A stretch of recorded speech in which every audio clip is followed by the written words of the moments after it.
یا حق.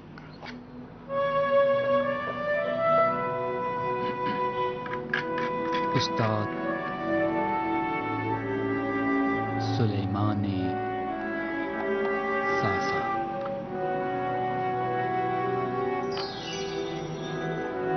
آرٹسٹ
میں سلیمان ساسون ہوں. 1945 میں پیدا ہوا ہوں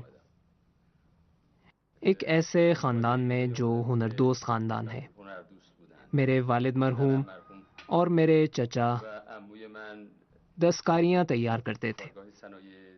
منییچر، آئیوری، سیپیوں اور ہڈیوں پر کام کرتے تھے اور انہیں فرانس برآمد کیا کرتے تھے.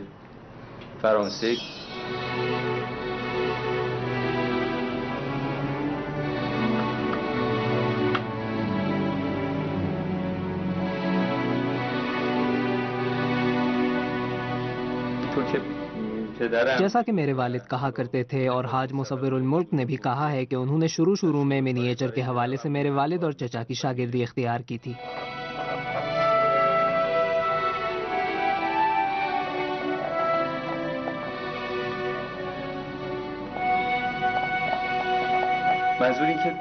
مطلب یہ ہے کہ میں نے ایسے گھرانے میں آنکھ کھولی اور مجھے بھی فن مصوری سے دلچسپی تھی.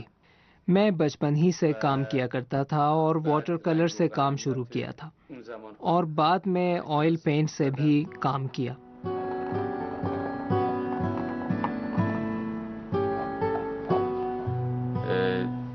البتہ میں اس زمانے میں بھی کلاسک کام کیا کرتا تھا. ہر شہر میں مختلف شعبوں میں فن کے مقابلے ہوا کرتے تھے جن میں فرسٹ پوزیشن کا انتخاب کیا جاتا تھا اور رامسر کے علاقے میں ایک بہت بڑا ورک شاپ ہوا کرتا تھا جس میں ہر صوبے سے فرسٹ پوزیشن حاصل کرنے والوں کے درمیان صوبائی سطح کا مقابلہ ہوا کرتا تھا.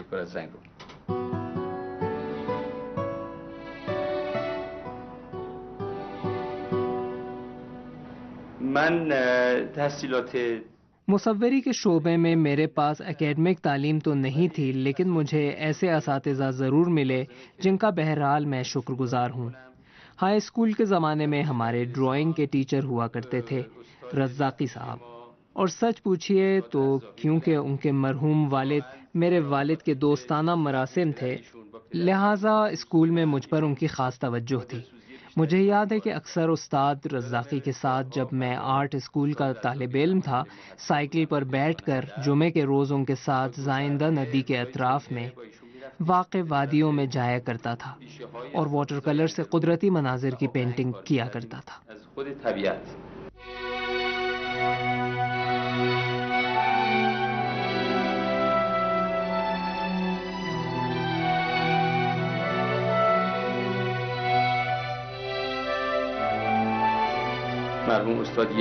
مرحوم استاد ایروان بھی میرے والد کے دوست تھے. ان کی دکان چار باغ کے علاقے میں تھی. میرے والد کی بھی چارباغ میں اینٹیک یا نوادرات کی دکان ہوا کرتی تھی. میں جب بھی وہاں جاتا تھا وہ مجھے کچھ دیر وہاں ٹھہر کر اپنا کام دیکھنے کی اجازت دیتے تھے، جس سے مجھے بہت کچھ سیکھنے کا موقع ملا. اسی طرح اس زمانے میں ہم طالب علم تھے. خدا رحمت کرے مرحوم سمبات، جو واٹر کلر کے ماہر اور اس فن میں استاد تھے، امریکہ میں انتقال ہوا ان کا. چارباغ میں ان کی بھی ایک دکان تھی.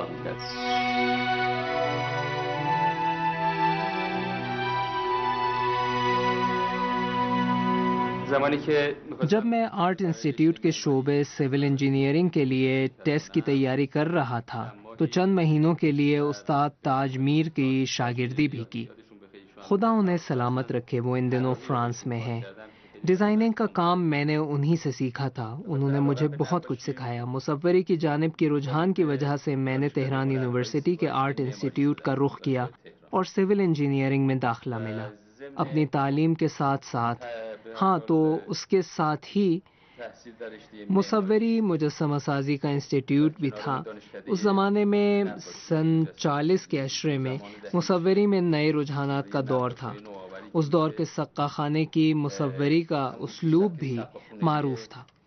معروف مصوروں مثلا ناظر اویسی، زندہ رودی، عرب شاہی اور انہی جیسے دوسرے مصور تھے جو آرٹ گیلریاں لگایا کرتے تھے.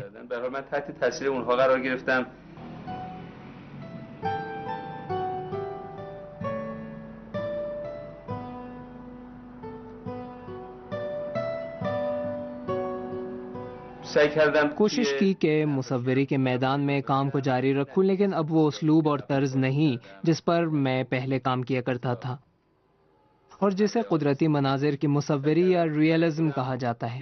میں نے کوشش کی کہ اپنے لیے ایک مخصوص خط اور لائن تیار کی جائے اور اپنا خاص اسلوب بنایا جائے، کچھ تجربہ حاصل کیا جائے. اسی وقت سے سچی بات ہے کہ میں اپنا خاص اسلوب بنانے کی جستجو اور تلاش میں لگ گیا.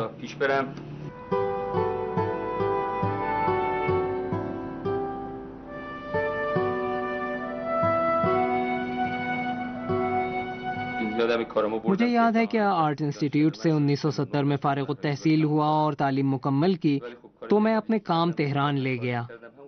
ساتھ ساتھ اسٹیل ملز میں بھی کام کرتا رہا.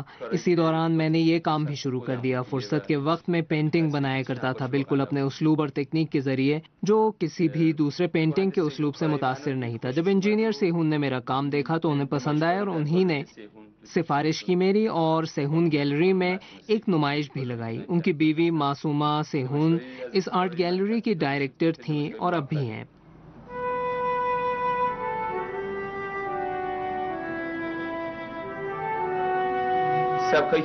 جو اسلوب میں نے خود ایجاد کیے تھے ان کے لحاظ سے تھوڑا بہت میرا کام ابتدائی مشقوں سے متاثر تھا جو انسٹیٹیوٹ کے دور میں اساتذہ کی رہنمائی میں کیا کرتا تھا. میں نے کوشش کی کہ اپنے کام کو کچھ آگے بڑھایا جائے اور جدت طرازی کی کوشش کی.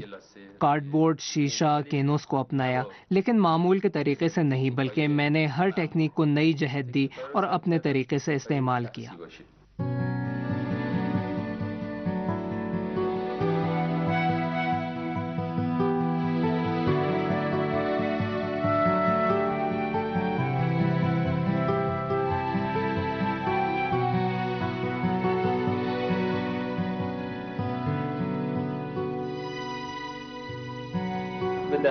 بلدیہ والوں نے مجھے بلایا اور ملازمت کی پیشکش کی، جس کے بعد میں نے اصفہان کی بلدیہ میں ملازمت اختیار کر لی، شہر کے پارکوں اور چوراہوں کے ڈیزائنر کی حیثیت سے. میں نے بہت سارے ڈیزائن بنائے.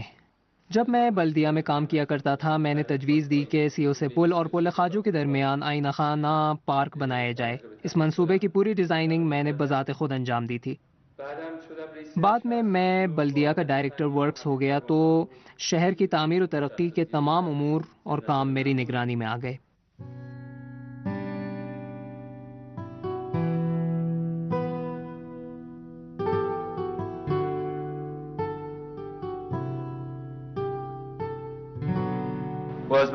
پھر بعد میں کافی عرصے تک اس کوشش میں رہا کہ کوئی ایسا کام انجام دیا جائے جو مکمل ایرانی تشخص کا حامل ہو.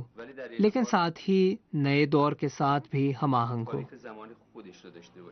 میں سقا خانے کی مصوری کے اسلوب سے بہت متاثر تھا، مگر ایسا نہیں تھا کہ اسی کی مکمل کاپی کرتا۔ میں نے اس طریقے کار کو مد نظر رکھتے ہوئے اپنا ایک اسلوب بنانے کی کوشش کی۔ میں نے ماضی کی ثقافت سے بعض روایتی عناصر کو لیا، مثال کے طور پر منییچر پینٹنگز، فن معماری وغیرہ کو۔ میں نے انہی عناصر کی باہمی ترکیب سے ایک نیا کمپوزیشن تیار کیا اور کافی حد تک اس میں کامیاب بھی رہا۔ نسبتاً کار موفقی تونستم انجام بدم نمایشگاه‌ای داشتم در این رابطه.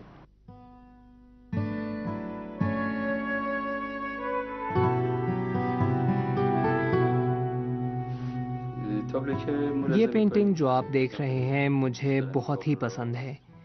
یہ پینٹنگ اس اسلوب کی پہلی پینٹنگ ہے جو عزاداری و محرم سے متعلق ہے اور میں نے خود ایجاد کیا ہے۔ اب جس چیز نے مجھے سب سے زیادہ متاثر کیا ہے، میرے والد اینٹیک فروش تھے۔ چار باغ میں قدیم اور روایتی بینروں اور پردوں سے ان کا سروکار تھا اور میں بھی روزانہ وہاں جایا کرتا تھا۔ بہرحال مجھ پر اس کا اثر تو پڑنا ہی تھا۔ عزاداری کے تعلق سے موجود پینٹنگ میں حضرت امام حسین، شمر، حضرت عباس کے بازوؤں وغیرہ کی یہ وہ پینٹنگ تھیں جو دکان میں موجود قدیم پینٹنگ میں دکھائی دیتی تھی، اور ایک خاص لگاؤ بھی تھا۔ یہ تصاویر بہرحال میرے ذہن میں تھیں۔ بہرحال ایک پینٹنگ ایسی بھی ہے جو میرے خیال میں اپنی کمپوزیشن کے لحاظ سے نئی ہوگی۔ اس میں ایک ایرانی مذہبی اور روایتی رنگ و بو ہے، اور جہاں بھی جائے اس پر ایرانی چھاپ ہی باقی رہے گی۔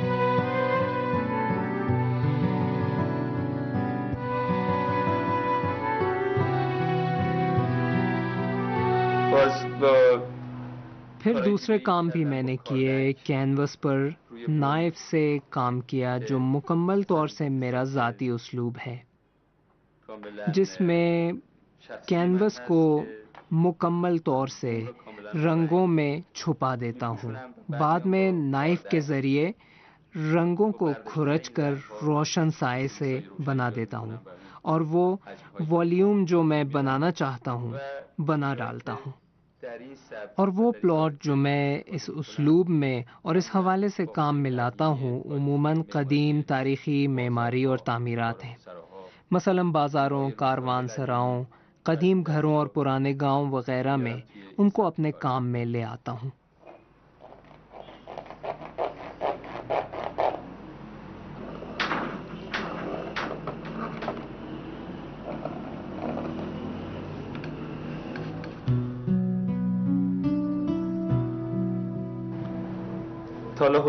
اب تک تقریباً میں 30 نمائشیں لگا چکا ہوں، اصفہان، تہران اور ملک سے باہر بھی۔ لیکن بہرحال جیسا کہ میں نے عرض کیا، میرا اصل پیشہ معماری یا تعمیرات ہے، اور میں ایک آرکیٹیکٹ ہوں، اور کبھی ایسا نہیں ہو سکا کہ میں پوری توجہ اور فرصت کے ساتھ صحیح معنوں میں مصوری کر پاؤں۔ بہرحال میرا اصل پیشہ کچھ اور تھا، اور کافی عرصے میں یونیورسٹی میں پڑھتا رہا۔ برسوں سے وزارت انصاف میں مشیر تعمیرات بھی ہوں۔ شاید یہی وجہ ہے کہ بہرحال میری مالی ضرورتوں کی تکمیل اور آمدنی انجینئرنگ کے پیشے، مشاورت اور یونیورسٹی میں تدریس کے ذریعے پوری ہوتی رہی، اور اب بھی ہوتی ہیں۔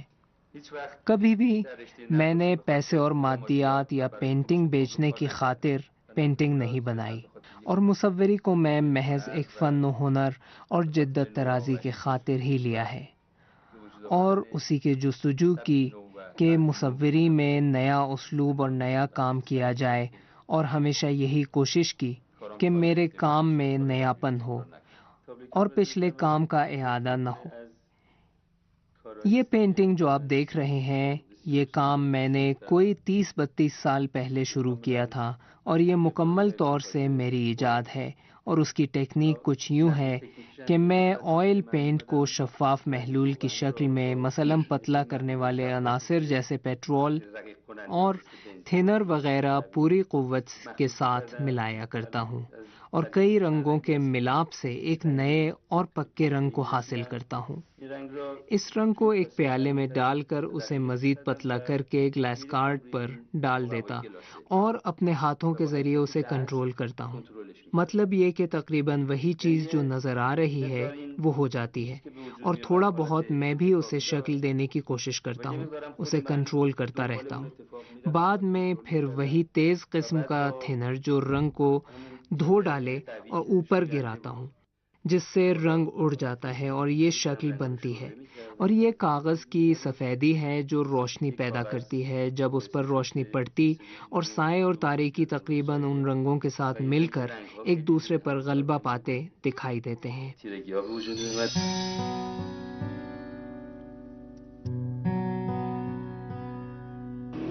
نکته می‌خواستم بگم اکثرا ایک اور بات جو میں بیان کرنا چاہتا ہوں، اکثر اوقات خاص طور پر نوجوان طبقہ جب میرا کام دیکھتا ہے تو اول یہ کام عام کاموں کی طرح تو ہے نہیں، ہاں تو وہ سوال کرتا ہے کہ ہم یہ کام کس طرح سیکھ سکتے ہیں، یا تو آپ خود یہ کام سکھائیں۔ میں یہ کہنا چاہتا ہوں کہ مصوری کے فن کو دیگر فنون کی طرح سے بنیاد سے شروع کرنا چاہیے۔ جس طرح موسیقی کے لیے ایک موسیقی دان کو اس کے تاروں کا پتہ ہو تبھی وہ تو دھن بنا سکتا ہے، تو مصوری کو بھی بنیادی اصولوں سے شروع کرنا چاہیے، یعنی ڈیزائننگ کو سیکھے، رنگوں کو سمجھے، اصول مصوری کو، بہرحال ٹیکنیک سیکھنا پڑے گی، تبھی جا کر اپنے اسلوب اور ڈھنگ کے مطابق کام شروع کرے اور آگے بڑھے۔ به اصطلاح شروع کنه و ادامه بده.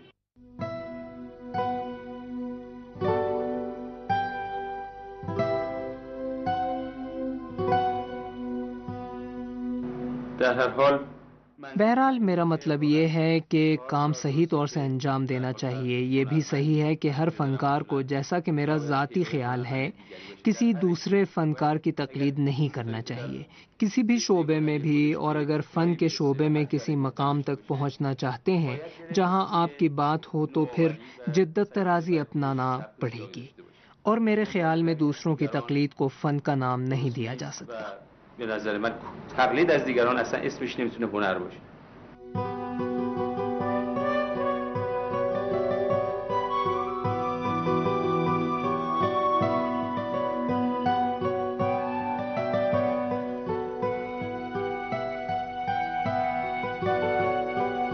عقیده دارم میرا تو نظریہ ہے کہ فنکار کی زندگی کی ضروریات کی ضمانت ہونی چاہیے تاکہ وہ اپنے فن میں ترقی کر سکے۔ اگر مجبور ہو جائے کہ پیسے کی خاطر فن کو اپنائے اور پیسہ کمانے کی خاطر فن تخلیق کرے تو زیادہ امکان یہی ہے کہ اس کا فن انحراف کا شکار ہو جائے گا، اس میں یکسانیت آ جائے گی، کاپی ٹو کاپی بن کر رہ جائے گا، ایک ایسی حالت جہاں جدت طرازی کا سوال ہی پیدا نہیں ہوتا، کیونکہ یہ خوف ہوگا کہیں اس کی پینٹنگ نہ بک پائے، کوئی اسے خریدے گا نہیں، پڑی رہ جائے اس کے پاس اور اس کی مادی ضرورتیں پوری نہیں ہوں گی۔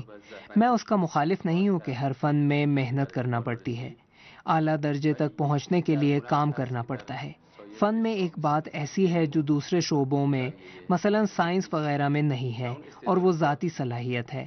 میرا نظریہ تو یہ ہے کہ آرٹسٹ کے اندر فنی جذبہ ہوتا ہے اور ایک عشق ہوتا ہے، اب خواہ موسیقی ہو یا آرٹ ہو، سینما ہو یا فن کا کوئی اور بھی شعبہ ہو، یہ چیز ضروری ہے جسے کہتے ہیں ذاتی خصوصیات اور بنیادی تخلیقی صلاحیت وغیرہ۔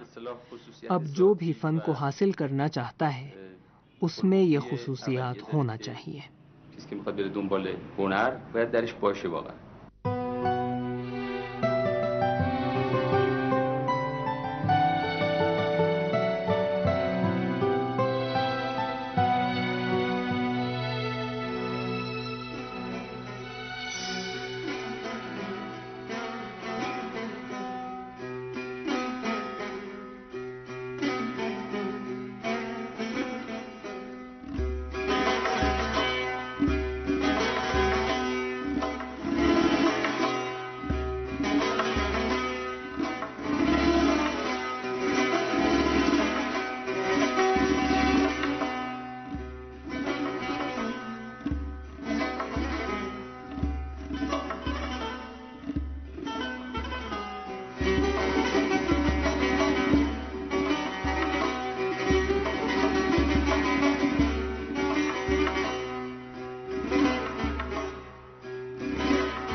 استاد سلیمان ساسا.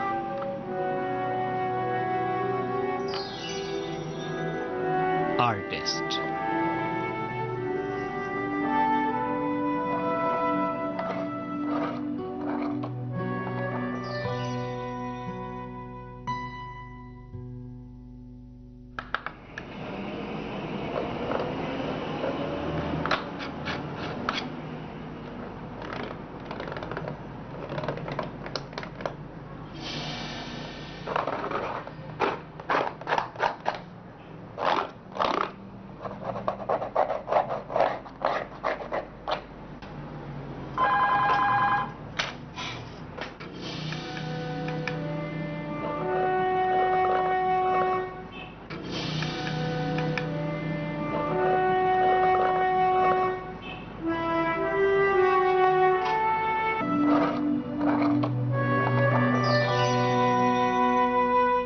سلیمان ساسون میں هستم. سلیمان ساسون ہوں. در سال 1945 میں پیدا ہوا ہوں.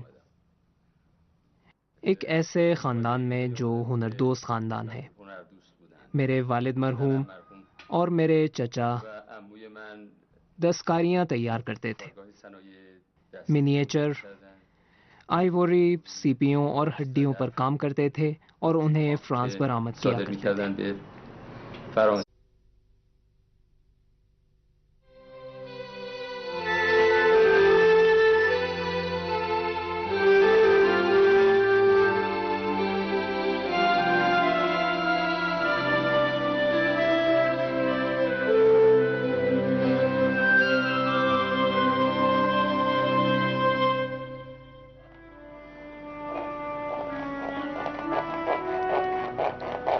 یا حق